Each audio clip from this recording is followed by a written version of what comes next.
is me, April Mahilam. In today's video, I will going to show you or to present to you the case study of Rizal and his trial and execution. So, I hope you guys enjoy watching. So, let's start! On July 15, 1892, at 12:30 a.m., Rizal was brought to the Pitan under heavy guard to the steamer Cebu, which was sailing Mindoro and Panay. His arrest could lasted into 4 years, and Captain De Gros handed Rizal on July 17, 1892. In that day, the Father Superior of Pastils informed Father Obak that Rizal could live at the parish convent on the following conditions. First, they want Rizal rebuke his errors concerning allegiance and make a statement of against revolution. Second, Rizal perform the church rites and make a general confessions of his past life.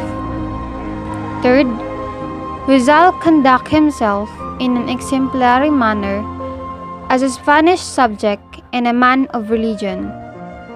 Rizal did not agree with these conditions. Meanwhile, his life in the Pitan was very harmonious because he found a friend, namely Captain Carnicero, the warden, and Rizal, the prisoner. They ate together at the same table, much less a filibuster. Rizal had many visitors, like his friends Andres Bonifacio and Emilio Aguinaldo, and Florencio Namaan, the spy. He also improved his God-given talent to awaken the civic consciousness of its people by constructing the town's first water system during the marshes in order to get rid of malaria that infested the Pitan.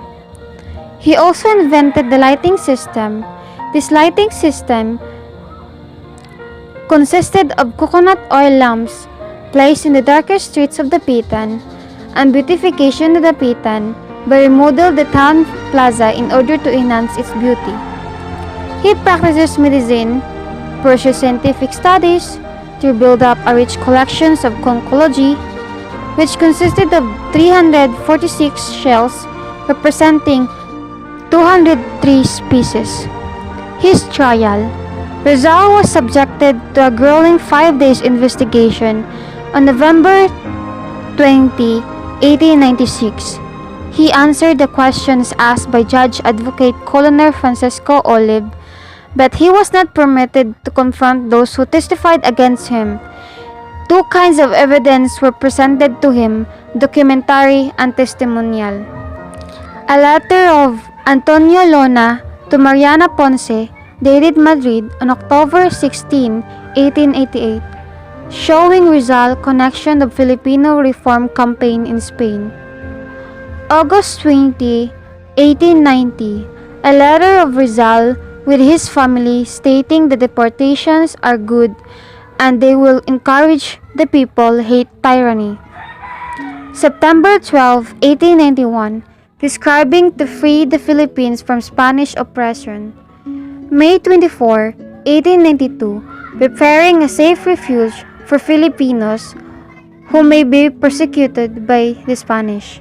Because of that, on December 11, 1896, Rizal was charged with the crime of rebellion and the formations of illegal association. He did not question the jurisdictions of the court, except that during his exile in the Pitan, he had not dealt in political matters. On December 13, 1896, Rizal released a manifesto that denounces of revolution the Katipunan for using his name without his permission. December 28, 1896, the actual trial of Rizal in the Hall of Banners of the Corte de España. Governor General Camilo de Folivia approved the division of the court-martial and ordered Rizal to shot 7 o'clock in the morning of December 30 at Bagumbayan Field, Luneta. This story brings a lot of impact to the history because without him, how can we be so sure that freedom might exist today? To the Filipino people, I just want to remind you that don't forget the history of Philippines, including Jose Rizal and the members of Kataas-Taasan, Kagalang-Galangan, Katipunan. Unity doesn't magically happen. It takes work. It's messy sometimes, but if we are willing to help, we can achieve more.